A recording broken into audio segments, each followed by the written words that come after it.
So this 5-minute block is the overhead squat mobility block number 1. We're going to start off with 60 seconds of this drill, which is the 4-point hump and dump.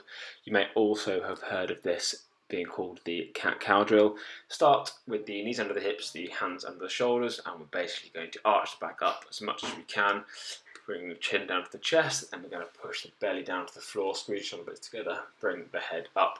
Just flow through this movement in your own time. Up and down. As you can see, I'm doing here, I'm sort of creating a wave, so starting from my hips and working up the spine to the head and then back down.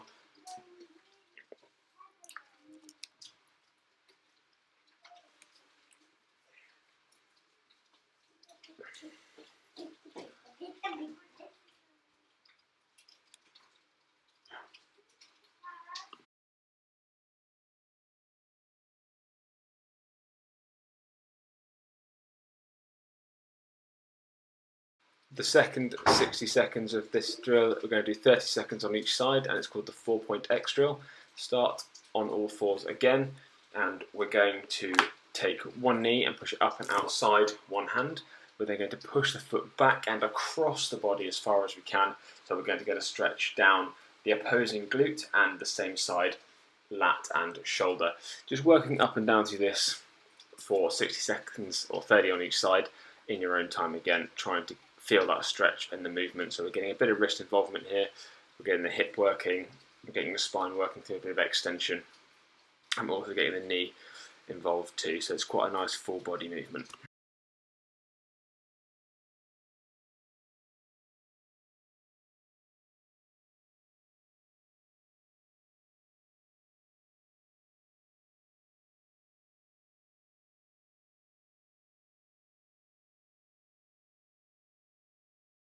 This is the IYTW drill, lying on our front, head down, a bit of tension through the glutes and the abs. We're going to start off by bringing our arms overhead and off the floor, thumbs facing the ceiling in an I shape.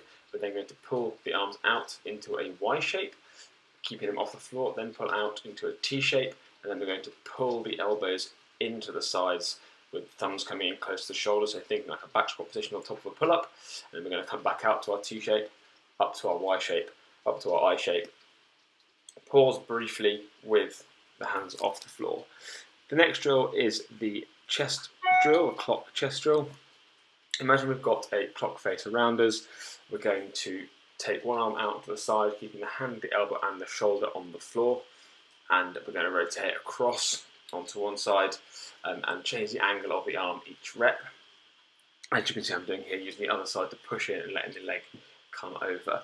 The key thing here is to keep the shoulder, elbow and the hand on the floor of the side we're stretching. You should feel a stretch down the chest, the front of the shoulder and the bicep. Again, here we're going to do 30 seconds on each side.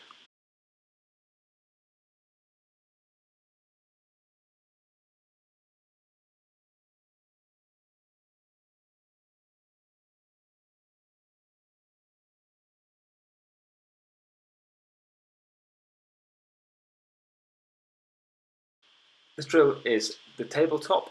Place both hands underneath the shoulders, feet shoulder width apart, and then we're going to squeeze the shoulder blades together and squeeze the hips up to the ceiling. This is going to create a really good stretch through our bicep and our front of our shoulder, anterior shoulder and the chest, as well as getting the hips up.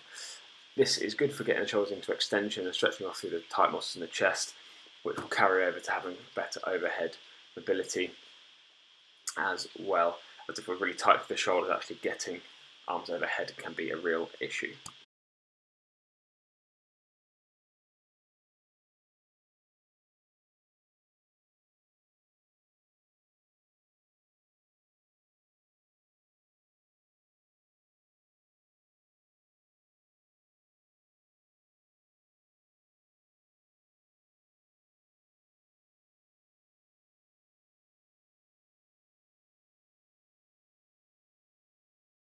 The final block is going to be 60 seconds of lying Cuban rotation and press. Lie on the floor, bring your knees up to 90 degrees so that we can really keep the lower back into the floor. The focus here is to keep the rib cage pulled down into the floor. So as we externally rotate or rotate the hands up, the rib cage is going to want to pull up. We need to stop that happening by actively keeping the abs on to keep it down.